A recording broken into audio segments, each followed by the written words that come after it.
everyone. My name is Jason. I'm here from Experiences in Channeling, and nice to meet you. Nice to see you again. So what I wanted to come on today to talk about was disillusionment and hope, uh, because that is something that I'm dealing with, and I imagine it's not just me. As we are on shifting sands, the whole world is kind of shifting before our eyes. And as it shifts, the things that we used to hold on to aren't there anymore. And so what do? We become disillusioned. We lose our illusions, right? And that can be really difficult to deal with, because what are we supposed to do, right? When we lose our illusions, what do we hold on to? and uh, and that's, yeah, what do we hold on to?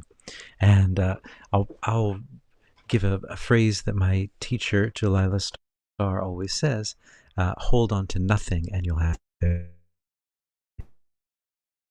And this is quite a difficult thing to do, but when you want a certain outcome, don't hold on to it. Just let the universe, just let it go, let it be what it needs to be. And that's very difficult. And so I'm coming on today because I am feeling disillusioned with many different things, with myself, with music, with channeling, with many different things. Why am I doing what I'm doing, and what should I be doing, and all of these different issues that. But I figured, the best way to deal with it is just to come on and talk about it, because I assume a lot of people are dealing with the same thing. So, and the other reason I wanted to come on about it, because to talk about it, was this lesson here. And today I learned to give as I receive. So I figure if I can give you guys some hope, I might receive some hope, and something to solve my disillusionment. And so today I learned to give as I receive. And what has been given you, the knowledge that you are a mind and purely mind, sinless forever, holy unafraid, because you were created out of love, nor have you left your source, remaining where you created. So we are. This is from the Course in Miracles. If you're familiar with it, I think most of you are. But the idea is that we're all one.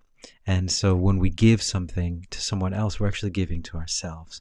Just in the same token, when we attack someone, we're also attacking ourselves. So I love this when they talk about time too. The time is set already. It appears to be quite arbitrary, yet there is no step along the road that anyone takes by chance. It has already been taken by him, although he has not yet embarked on it. For time but seems to go on in one direction. We but undertake a journey that is over, yet it seems to have a future still unknown to us. Time is a trick, a sleight of hand, a vast illusion in which figures come and go as if by magic. Yet there is a plan behind appearances that does not change. The script is written. When experience will come to an end, your doubting has been set. For we but see the journey from the point at which it ended, looking back on it, imagining we may once again, reviewing mentally what has gone by. A teacher does not give experience because he did not learn it. It revealed itself to him at its appointed time. But vision is his gift. This he can give directly, for Christ's knowledge is not lost because he has a vision, and he can give it to anyone who asks. The Father's will and his are joined in that knowledge. Yet there is a vision which the Holy Spirit sees beyond the mind of Christ beholds it too. Sorry, so I just wanted to read a little bit of that, but I love the idea. So yeah, today I learned to give as I talk about this just a little bit, about giving and receiving. So yes, so this disillusionment for myself, it comes from, well, first of all, like there's just so much information out there on the internet, on YouTube, and so many different people talking about something that I've been dealing a lot with, which is spiritual warfare. And the lens that everyone looks through is very, very Christian oriented. And so I grew up, in a Christian household. I went to Catholic church. I wasn't Catholic, but my family was Lutheran and Greek Orthodox, and what else were we? Baptist. We were like everything. But I had a really bad experience with my, going to Catholic school, and that really turned me off to the church completely. I don't like to go into churches because I've seen that the usually from my, this is just my experience, so everyone has their own experience, and I'm just talking about my own experience. But I've always had a very bad experience with the church because of my Catholic uh, school, and just seeing the hypocrisy there. And if sorry to be offensive to anyone, and I don't mean that. I mean, everyone has their own experiences, but this, I'm just speaking from my experience. And so now I consider, I believe that there is a God, and I believe in goodness, and I believe in love, and I believe in peace, and I believe that there was an individual named Yeshua, and I believe that he was very, very powerful, and I believe that he created all of these wonderful miracles. But I don't believe that we have to go to an ornate, huge place in order to feel God's presence. Or, I think we can do it wherever we are. And that's just my personal feeling from personal experience. And so I'm saying this because I'm trying to figure out how to deal with all of the issues I'm having. So I'm, full, like, lots of nightmares all the time, and attacks, psychic attacks, not all the time, but especially on a day like today. Today is well, in Japan, I'm in Japan February 3rd, but February 2nd is one of those big holidays that those people that are on the other side of the yin and yang celebrate. And I was feeling it. It was like, ouch! It's painful, and it's dark, and there's a sucking away of all of the hope in the world when it happens, and you just have to kind of like get through it. And so I've been researching a lot. What do I do? It's not like I'm kind of like, hey, I'm gonna fight this thing. It's just like, hey, this is affecting me and my peace, and I don't like that. And so, and I think that's a bit unfair. I think everyone's doing whatever they're doing, but this, when people step on your territory, on your boundaries, that's going beyond the line. And for me, that's so what I've been learning a lot is about, spiritual warfare is basically about that people will overstep their boundaries because they feel like they have a legal right to, because you've let them in. It's like the vampire, right, that they have to ask to be let in, and that's how it works. And so I've been learning a lot about that. And it's not about like how angry you are.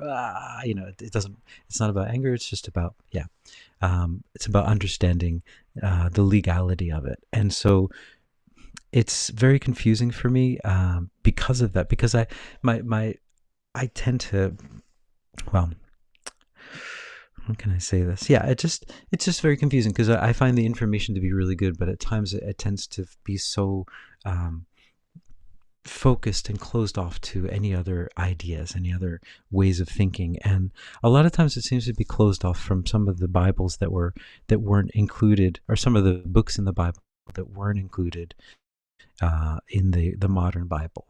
For example, the Gospel of Mary Magdalene, for example, or the Book of Q, the sayings of Jesus. All of these different things that there weren't included that have a very different worldview from the view of the Bible. And so this is also something that it's just very confusing for me. And I'm not saying this because I want to judge or anything like that. I'm just because I'm trying to figure out what the heck I'm supposed to do and how I'm supposed to deal with all of this. And it's so confusing. The more research I do, the more I'm just confusing. And so I just wanted to share that with everyone, this disillusionment with that. And this is also dealing with the world as it is. I mean, we lived through I don't even say that word. We lived through the crazy times of 2021 to 2020, well, now still going on.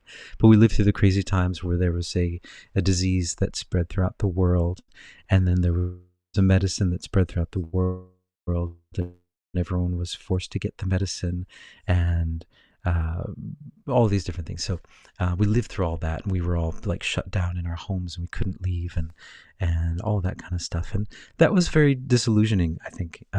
But I think as it progresses further and further, I mean, we're not stuck at home anymore, but I for one have lost my illusion in all of the things I was chasing after. So I'm a musician, and I was chasing after, fame of some sort, or like, maybe I can, just these idols, I guess, basically.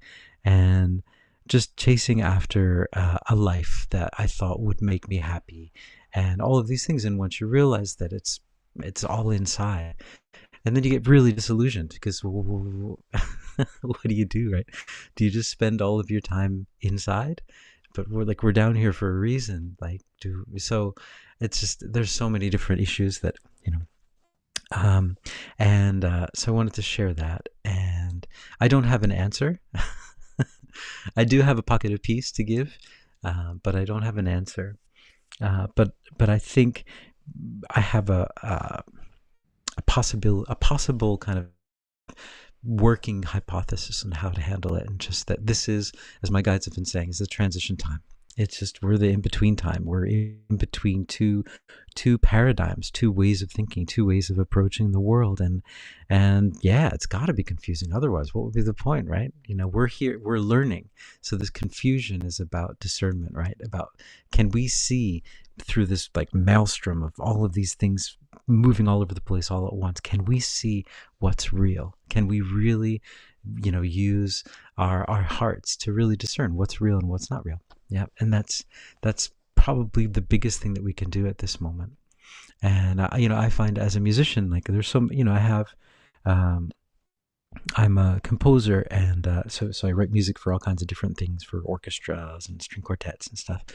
But I've lost the drive that I used to have to compose. I mean, I do compose all the time, but it's not the same. It's not like I have to do this every day for a few hours. It's like, what's the point?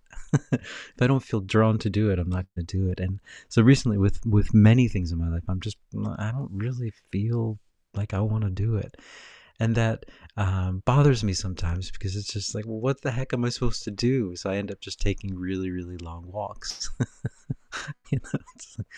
So anyway, this is my, it's not a horrible thing to deal with, but this, and then also this dealing with this spiritual warfare kind of stuff.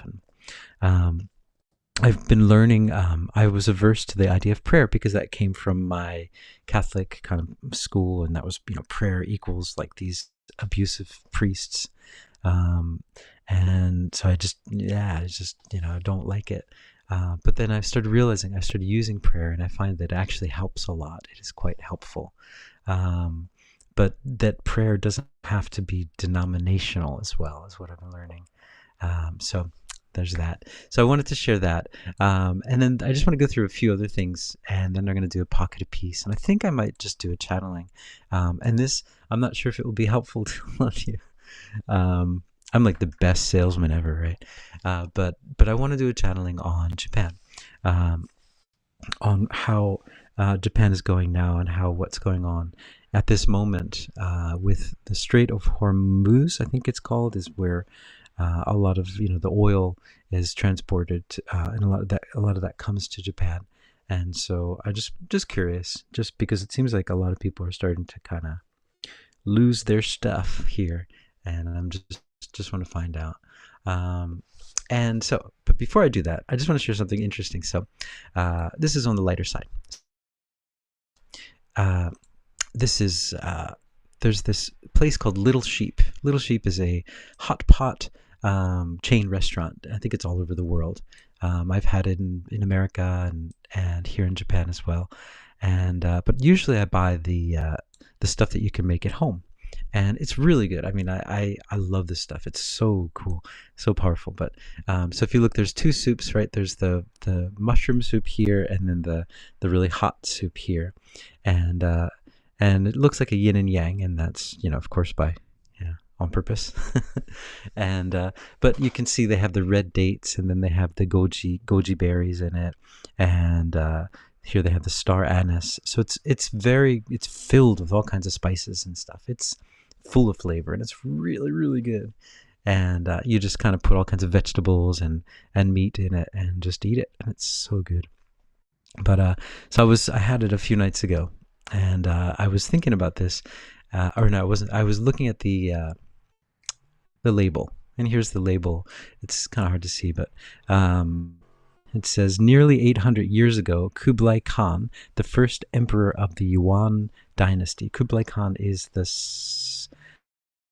I think he's the son or the grandson of Genghis Khan, galloped across the grasslands with the Mongolians. They wore brocaded silken shirts and ate boiled meat in broth to show their inherited culture from their ancestors, as well as their innovative spirits. Little Sheep carries on the spirit of innovation and the taste of origin by using raw materials soaked in the essence of their surrounding. Um, okay, so that's that. But what I was thinking, I was like, Kublai Khan 800 years ago. And then I remember reading this book here. This is The Issue with Russian Tartary. This is by Anatoly Fomenko. He is a mathematician who mapped out many things that happened throughout history. And he mapped them all out based on solar eclipses. I think it were solar eclipses, because NASA at that time, NASA created some sort of calendar where you could look back at all of the solar eclipses that ever happened throughout history. And a lot of historical books will talk about solar eclipses. And so he was mapping them all out. And what he realized is that there's a lot of missing time, that 1,000 years had been entered within our timeline, and that we're actually 1,000 years before we think we are. We're not at 2026. We're at right around like 1026 or somewhere around there. And that a lot of historical figures are actually the same person. And they just kind of split them up, spread them out. The reason that they did this was in order to gain, if you can claim that your heritage goes back many, many years, you can, claim leadership. I am your leader because I have been here for many, and that was the reason. It was, here they say it, here's Scaliger, yeah. There's a Jesuit, Justus Scaliger, and Dionysius Petavius.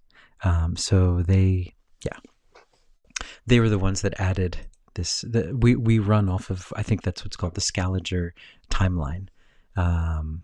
Speaking of, so I won't say that. And they have this wonderful quote, who controls the past controls the future, who controls the present controls the past.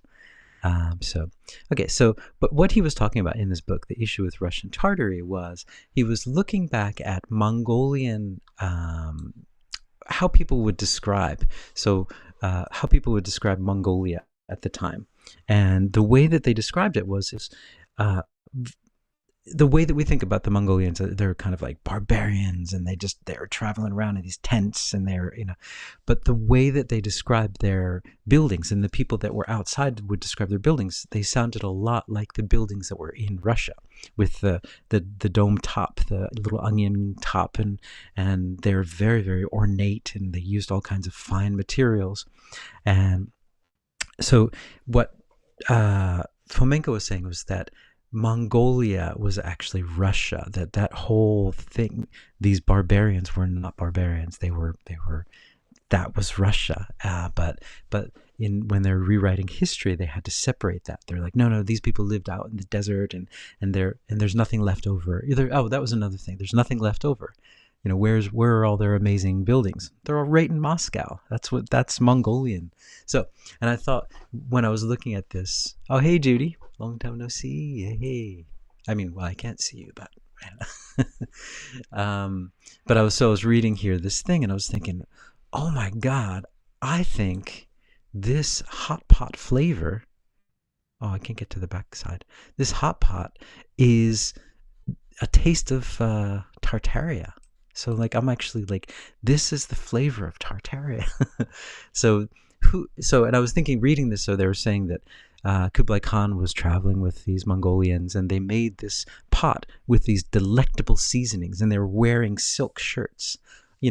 That's not what we think of the Mongolians. They're just out there in the desert, and it's just rough, and they're just eating raw meat. It's like they're making this delectable dish that's amazing, filled with all these spices that have been researched, and they have these brocaded shirts. It's like, that doesn't sound like our image. So anyway, I just thought it was interesting that possibly when you're eating this Mongolian hot pot flavor, it's actually Tartarian soup. So I wanted to share that. I thought that was an interesting thing. So that was the two things I wanted to share about that. So yeah. By the way, if you're interested, it's good. It's very spicy. If you're not really into spicy, I don't recommend it. But you can try the mushroom soup. But if you like spicy, it's amazing. It's the most. I've never had anything like it. I used to be really into Indian food because of the amazing flavorful spices. But I mean, this is just like 1,000 times more. I mean, it's like Tartarian spice. Anyway, so that's what I wanted to talk about today. But just being disillusioned, and I think when we're maybe let me just do a channeling. I haven't done a live channeling in forever because I've been disillusioned and I've been dissuaded and all kinds of stuff from it. I'll do it anyway. All right, so here we go. So I'm going to do first a channeling on disillusionment, and then I'm going to do a channeling on Japan, the state of affairs in Japan. So here we go. First, disillusionment. So guides, what do we do? What advice do you have for everyone about disillusionment that we're feeling now? We're I hope maybe I'm speaking for everyone, but for myself, I am so disillusioned right now. But here we go.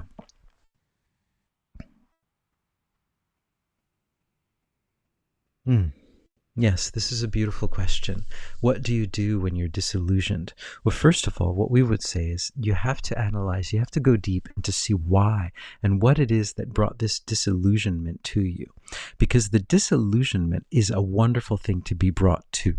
But it's important to trace the history, to trace the lineage, what thoughts, what ideas, what has brought you to this place, what life events have brought you to this place, or what things have you been watching that have brought you to this place. It's very important to know where your mind is and where your mind has been and where your mind is going.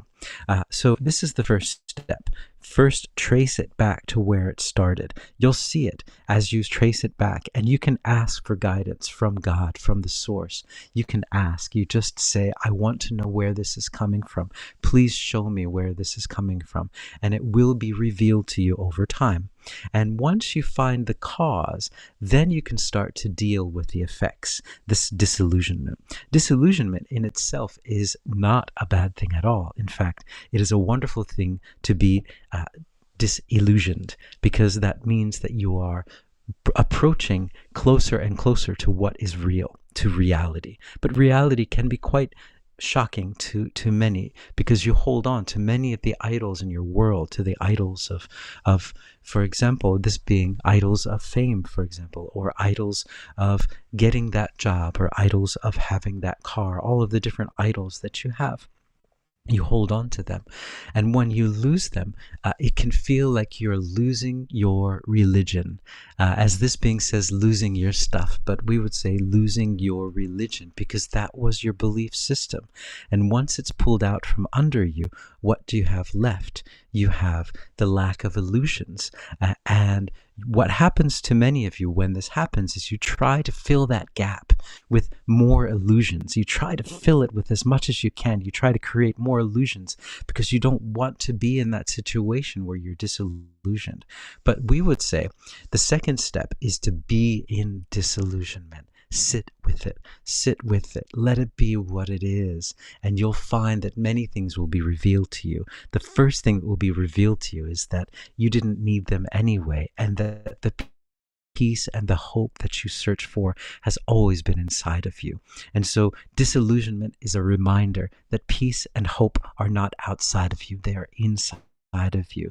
And when you are disillusioned, you can look inside, because there's nothing outside to see anymore. It's gone. And so it's a wonderful place to be. This is what we would say to you about that. All right. All right. Hey, live channeling. I did it. I've overcome my fear. All right. So then next, I'm just going to do a quick channeling on Japan. So many people in Japan are starting to worry about, I think it's going to be like a run on toilet paper kind of event. But I think many people are worried, about what's going to happen. And so what I'll do is I'll say first of all about Japan, and then the rest of the world. Do you have anything to say about, what's going on, or what to expect, or what should we be aware of? And okay, yeah, here we go.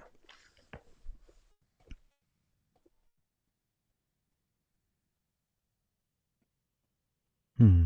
Yes, the first thing that we would say is don't be in fear. Don't worry. Don't worry. Don't worry. There's nothing to worry about. There's never anything to worry about. The only thing to worry about is being in fear. When you're in fear, then you lose sight of where you are. When you're in fear, then you don't know where you are and you don't know where you're going. So get rid of the fear. It's not necessary. It's not necessary. It's not necessary. All of the things that are happening on your planet are happening on your planet for a very, very good reason. But you have guidance. You have guidance. So wherever you are in the world, you will be guided the way to go. So whatever instances, whatever things happen, whatever things are unavailable, you will still be provided for, because the universe will always provide for you. Everything has always been and will always be provided for you. You are illuminated by the love of God. And so everything that you need, you have already. There is nothing that you need. And so what we would say, that's the first most important thing to do, is to not be in fear, to remember, be in love. It's a choice. It's always a choice. There is never not a choice. You choose. Many information will be provided to you, and it will try to trigger you, to trigger the fear response. But you have the choice. You have the choice to go into fear or to go into love. So go into love. Go into love. When you see all this fear, go into love about it. I love. I love. I'm sending love out into all of these stories. Send your love out. Love is more powerful than all fear. Love trumps everything. Love is everything. Everything is created and made and maintained by love. You are love. So this is a very important thing to remember when you see this, when you feel this. And so this being is asking about the country that he lives in. What we would say is that, yes, many are panicking, and that is by design. They have chosen fear. And by choosing fear, they will stop listening to their guidance. And so when you choose fear, you go down the pathway of fear. So what we would say to you is choose love. See everything that's happening and choose love. And if you can choose love for those around you, to help them to see that it is just love and that all of these things are temporary. None of these things are lasting forever. This is just more a part of the transition of the planet, transition of your paradigm. And so this applies to the rest of the world as well. Yes, be in love. You can choose two ways of looking at the world. You can choose to look in fear. You can choose to look in love. You can also choose to look away. But we would say it's important to choose love. Love is the most important choice. We would recommend choosing love. Okay, all right. All right. All right, I'm back. I'm back into channeling live. Yeah, all right. And I feel a little bit less disillusioned. So I hope you guys feel a little bit disillusioned as well. So I hope you guys are hopeful. Judy, thanks for joining in. It's good to see you. And yeah, so ciao for now.